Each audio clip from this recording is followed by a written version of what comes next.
પણ એક મોટા સમાચાર આવી રહ્યા છે। કોંગ્રેસ માટે ખૂબ જ ખરાબ સમાચાર કહી શકાય। મહાવિકાસ અઘાડી પાર્ટી માટે કૃષ્ણા બહુ જ મોટા સમાચાર। बिल्कुल बहु मोटा समाचार એટલા માટે છે કારણ કે હરિયાણામાં જે પ્રમાણે હાર મળી હતી આ છેલ્લા કેટલા જે પરિણામો સામે આવ્યા મધ્યપ્રદેશની વાત હોય હરિયાણાની વાત હોય કે પછી મહારાષ્ટ્રની વાત હોય જીતેલી બાજી કોંગ્રેસ હારી જાય છે અને હારેલી બાજી ભારતીય જનતા પાર્ટી જીતી જાય છે। આ ત્રણેય રાજ્યોમાં આપણે જોયું છે હરિયાણામાં પણ એવું હતું કે એન્ટી ઇન્કમ્બન્સી બહુ જ સ્ટ્રોંગ હતી ભારતીય જનતા પાર્ટીની અગેન્સ્ટમાં પરંતુ તેમ છતાં પણ ખૂબ સફળ રીતે એ ચૂંટણી લડી અને જીતી પણ ગઈ અને એન્ડ્રુ પુનરાવર્તન અહીંયા ન થાય એની કોંગ્રેસની ચિંતા હતી પરંતુ કોંગ્રેસ મહાવિકાસ અઘાડીની જે સૌથી મોટી વીકનેસ આ વખતે ઉભરીને સામે આવી કદાચ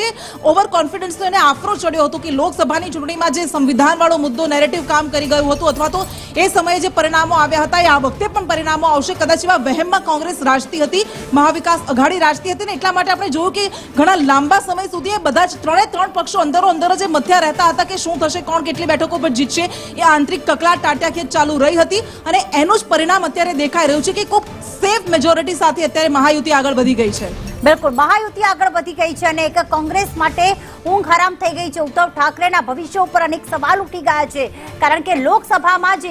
જે સફળતા મળી હતી 48 બેઠકોમાંથી 30 બેઠક મહાવિકાસ અઘાડીમાં તેમાં જીત થઈ હતી ને એક આત્મવિશ્વાસ આવી ગયો હતો પરંતુ આખરે આ 6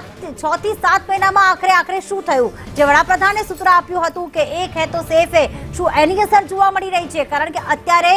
મહાયુતિ પ્રચંડ વિજય તરફ આગળ વધી રહ્યું છે। આ વિજય જે છે એ કોઈ પણ જે કહેવાય કે જે એક્ઝિટ પોલ આવ્યા હતા તેમાં પણ કાંટાની ટક્કર જોવા મળી હતી પરંતુ ઘણી જ આગળ વધી ગઈ છે મહાયુતિ।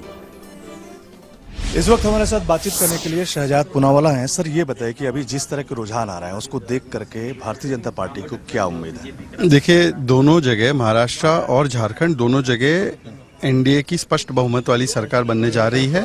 प्रधानमंत्री नरेंद्र मोदी जी ने और जिस प्रकार से महाराष्ट्र में हमारी सरकार ने काम किया है 2.5 वर्षों में उसका फलस्वरूप हमें एक प्रचंड बहुमत से हम सरकार बनाने जा रहे हैं और झारखंड में भी जिस प्रकार से झोल माफिया और मुस्लिम तुष्टीकरण की राजनीति चली है उसका जवाब जनता देगी और कुछ देर में झारखंड की भी स्थिति साफ हो जाएगी। अच्छा लेकिन जब ये विधानसभा चुनाव चल रहे थे तो उस वक्त प्रधानमंत्री नरेंद्र मोदी की तरफ से भी एक स्टेटमेंट दिया गया था जिसमें यह कहा गया था कि एक है तो सेफ है जबकि योगी आदित्यनाथ का भी एक जो नारा है वो काफी आगे बढ़ा था जिसमें वो कहा गया था कि अगर बटेंगे तो कटेंगे तो क्या उसमें असर दिख रहा है इस तरह के स्टेटमेंट? देखिए एक है सेफ है बटेंगे तो कटेंगे ये कोई चुनाव के नारे नहीं है ये समाज के नारे हैं। जहां जहां समाज बटा है वहां वहां समाज कटा है। बांग्लादेश में ये देखा है हमने अन्य देशों में हमने देखा है अफगानिस्तान में। तो ये चुनाव का नहीं ये देश का ये राष्ट्र का ये समाज का नारा है इसे चुनाव से जोड़कर नहीं देखना चाहिए। पर हाँ जो बांटने की राजनीति करते हैं जिनके खून में डिवाइड एंड रूल है और जो तुष्टीकरण की राजनीति में बांटना चाहते हैं हिंदू समाज को और वोट बैंक जिहाद करवाना चाहते हैं उनको जनता ने एक रिस्पांस दिया है। लेकिन आप कारण क्या मानते हैं कि अगर आप कह रहे हैं कि दोनों जगह भारतीय जनता पार्टी जीतेगी तो उसके रीजन क्या है?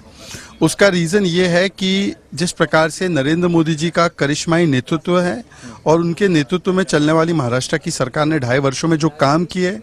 जो गरीब कल्याण समाज के उत्थान के लिए महिलाओं के सम्मान के लिए और दूसरी तरफ कुछ लोग केवल झोल माफिया और मुस्लिम तुष्टीकरण JMM में लगे हुए थे तो जो तुष्टीकरण की राजनीति के भाईजान हैं उनकी दुकान बंद कराने का काम जनता ने किया है। शुक्रिया। तो आपने सुना शहजाद पूनावाला को जिनकी तरफ से कहा जा रहा है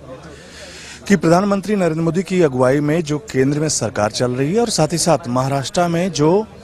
भारतीय जनता पार्टी की सरकार चली है खास करके गठबंधन की उसकी वजह से महाराष्ट्र में और इसी तरह से झारखंड में भी कहीं न कहीं जो Bharatiya Janata party lead alliance है वो जीतेगा इस तरह का दावा शहजाद पूनावाला या भारतीय जनता पार्टी की तरफ से किया जा रहा है और ये दावा किया जा रहा है कि दोनों राज्यों में भारतीय जनता पार्टी जीतेगी। दिल्ली से कैमरामैन रोहित त्रिपाठी के साथ मैं अजय यादव।